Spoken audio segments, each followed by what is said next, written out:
con Carlos Trapani. Él es abogado, coordinador del programa de Buen Trato de SECODAP y es investigador del Instituto de Investigaciones Jurídicas de la Universidad Católica Andrés Bello.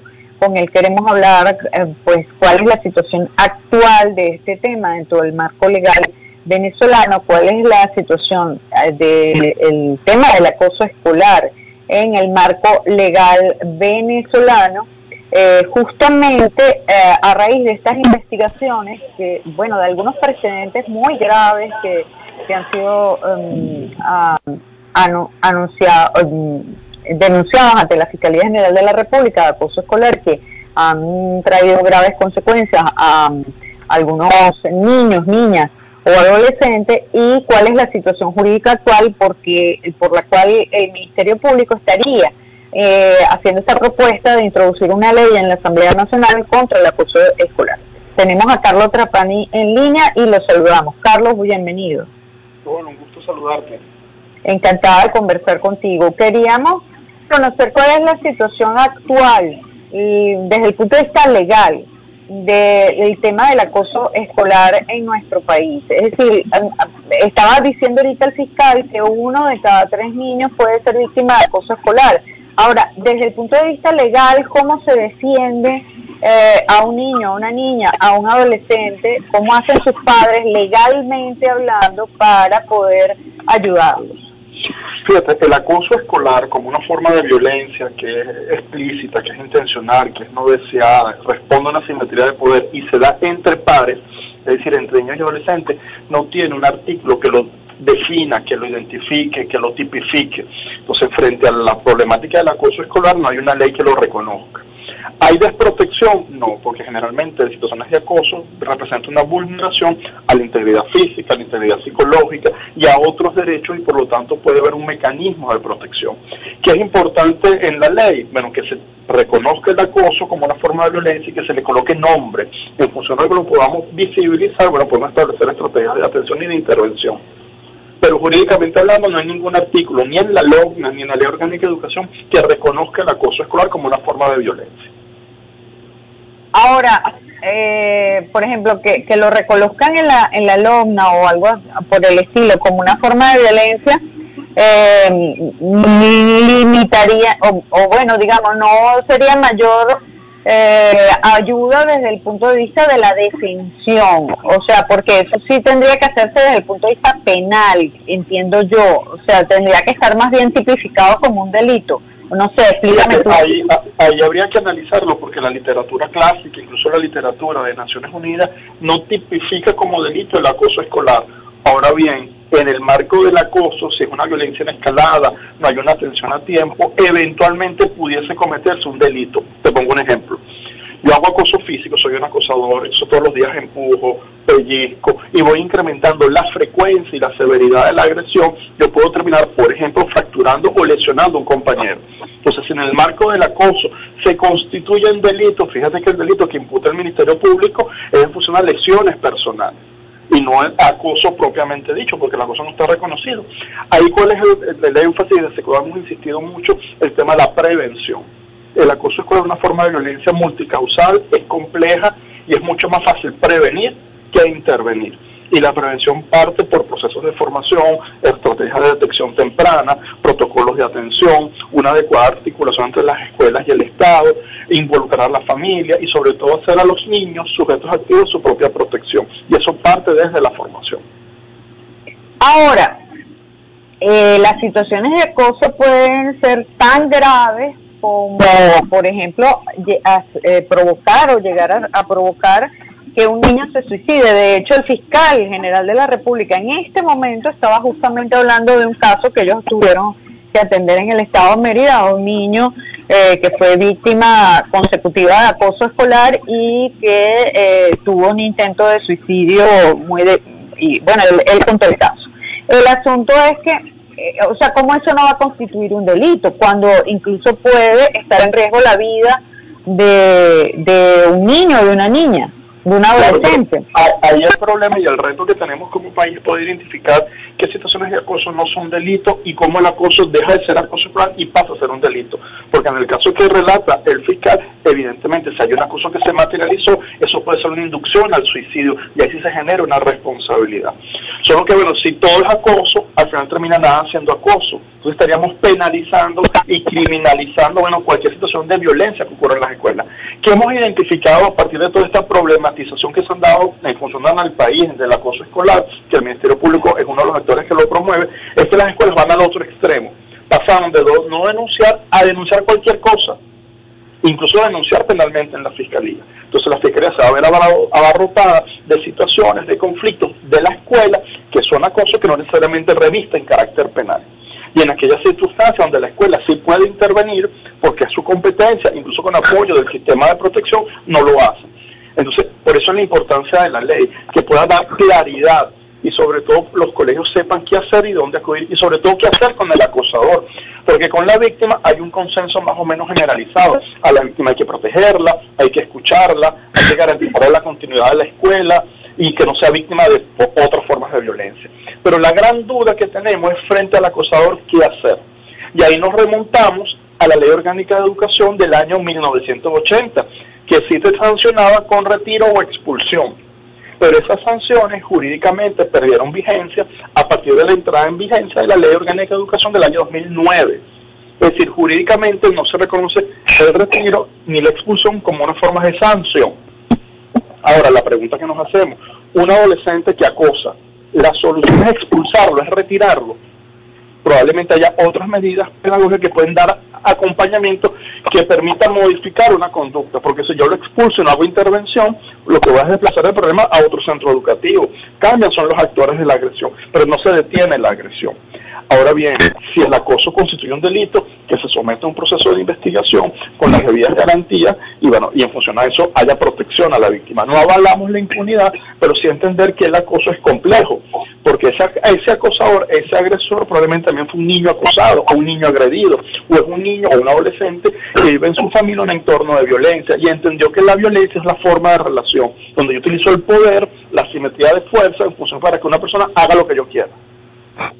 Ya, ahora, evidentemente que el acosador necesita, obviamente, recibir apoyo, una intervención psicológica, evidentemente, claro que sí. Ese niño o ese adolescente que es acosador, obligatoriamente tiene que ser tratado psicológicamente, pero con respecto al tema de si se le retira o no del colegio, o del liceo, donde sea que esté estudiando, bueno, pues si esa persona, él o ella, esa persona está causándole un daño a otro niño, porque los niños que son víctimas de acoso, generalmente uno de los primeros síntomas que dan es que no quieren ir al colegio, o que muestran rechazo. Un niño que de repente siempre quiso ir para su colegio, que siempre, bueno, digamos, a lo mejor fue un estudiante promedio, que hacía sus tareas normal, y de repente un niño no quiere ir para el colegio, no quiero ir, o llega llorando, o se va llorando, o lo que sea. Ya esa es una señal muy clara de que ese niño está teniendo un problema en el colegio que eventualmente pudiera ser acoso. Entonces, la pregunta es, bueno, ¿por qué el niño acosado va a dejar de ir a la escuela? Le va a decir a su papá, quítame aquí, no quiero ir, lo que sea, y el acosador, que es el que está cometiendo el delito, entonces sí se va a quedar en la escuela, no parece justo. Claro, tenemos que decidir jurídicamente si en el sistema educativo se retoman las sanciones de retiro y expulsión, porque como te digo, desde la Ley Orgánica de Educación del año 2009, esas sanciones quedaron sin base legal. ¿Qué es lo que te indica la Ley Orgánica de Educación vigente? Que en casos de conflicto aplicas conciliación o mediación. Entonces ahí tenemos una dificultad, entonces nosotros llamamos a la Asamblea Nacional a que tenga certeza preceptiva, es decir, que ese proyecto de ley de acoso esté en armonía con otras leyes.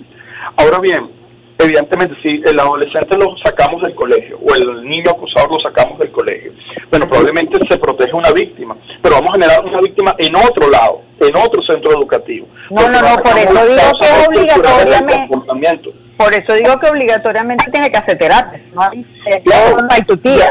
Y ahí ¿cuál ha sido la constante que hemos identificado en SECODAP? En los centros educativos los niños no tienen espacios para hablar, es decir, para decir los conflictos que tienen, para recibir orientación, para recibir apoyo, para recibir ayuda. Entonces, esas famosas horas de guiatura se fueron desmantelando.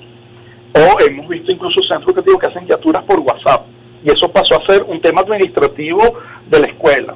Entonces, si los niños no tienen espacio para dirimir sus conflictos, para tener recursos, cómo afrontar las diferencias, para plantear lo que a ellos les preocupa, sus propuestas, sus recomendaciones, es como una olla de presión, yo le tapo la válvula. Los conflictos van a hacer que explote. Y siempre va a haber conflictos, porque pensamos distinto, sentimos distinto, percibimos la realidad de forma distinta. El conflicto no es malo, lo que es malo es utilizar la violencia para dirimir el conflicto.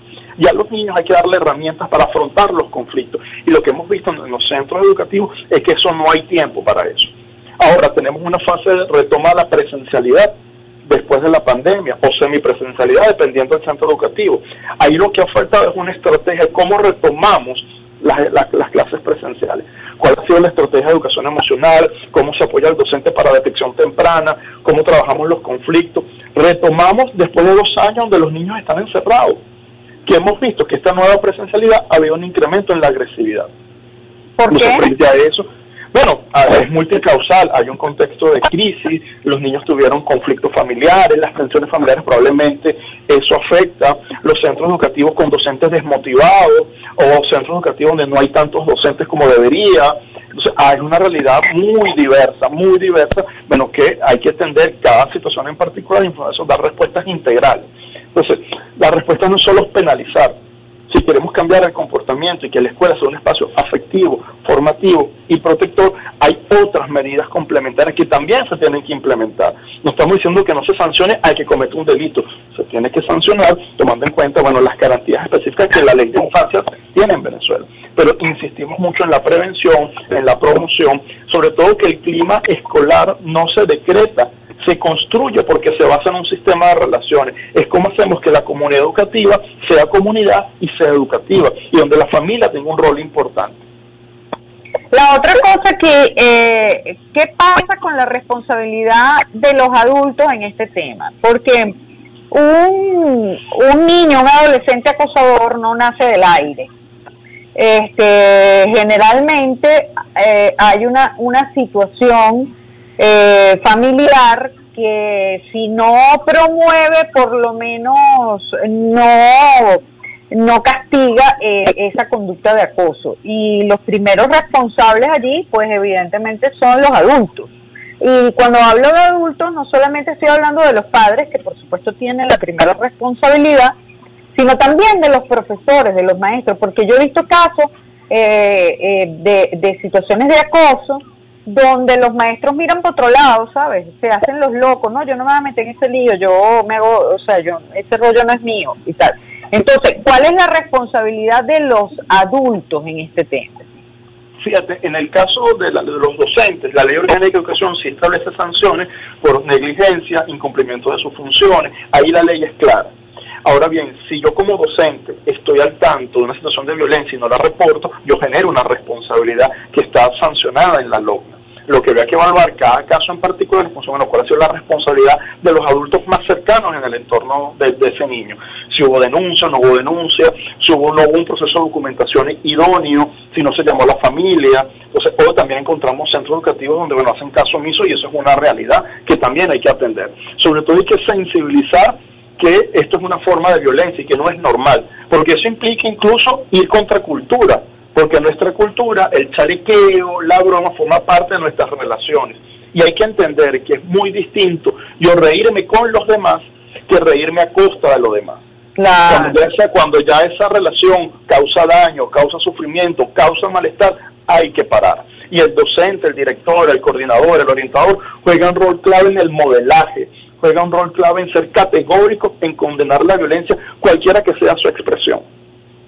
Claro. Eso creo que eso que acaba de decir creo que marca exactamente la diferencia. O sea, no es lo mismo reírse con los demás, que es muy típico venezolano, bueno, echamos bromas, nos reímos, el chalequeo, la clásica cultura del chalequeo que cualquier venezolano comprende.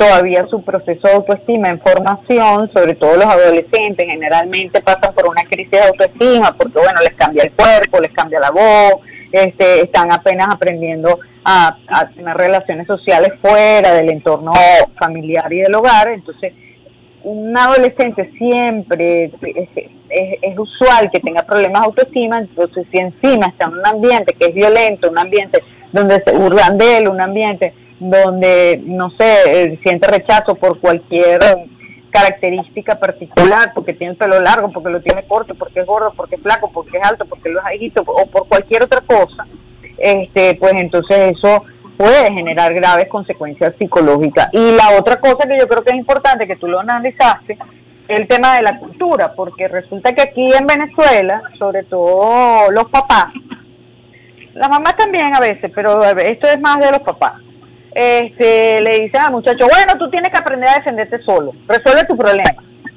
¿entiendes? Y entonces, bueno, tú tienes que aprenderte a defender solo, es prácticamente una incitación a darle su tanganazo al otro muchachito si se burla de ti, ¿entiendes? A resolver el problema con violencia y no a tratar de buscar un elemento que permita, bueno, que podamos conversar y ver cómo, o sea, y entender que nadie tiene derecho a burlarse a otra persona y nadie tiene derecho de ser violento con otra persona, ¿no? Sí, yo coincido contigo. Creo que es importante entender que justicia no es venganza y que tenemos que superar esa cultura también del ojo por ojo. En la medida que la sociedad se hace violenta y la normaliza, bueno, estamos como en un círculo sin fin. Yo creo que es importante tener eso en cuenta. Y quiero aprovechar este espacio también para hacer el llamado al Estado. Fíjate que el fiscal también en sus intervenciones ha dicho la sanción a los centros educativos que no hacen acciones pertinentes.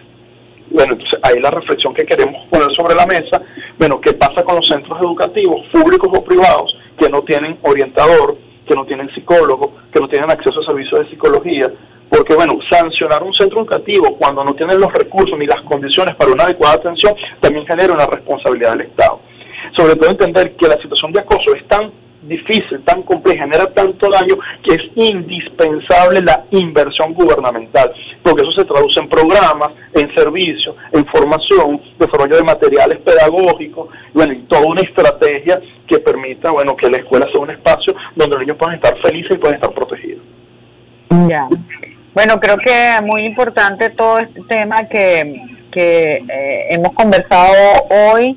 Carlos, te agradezco que hayas estado con nosotros y nos hayas brindado tu análisis. Muchas gracias. Vale, un abrazo.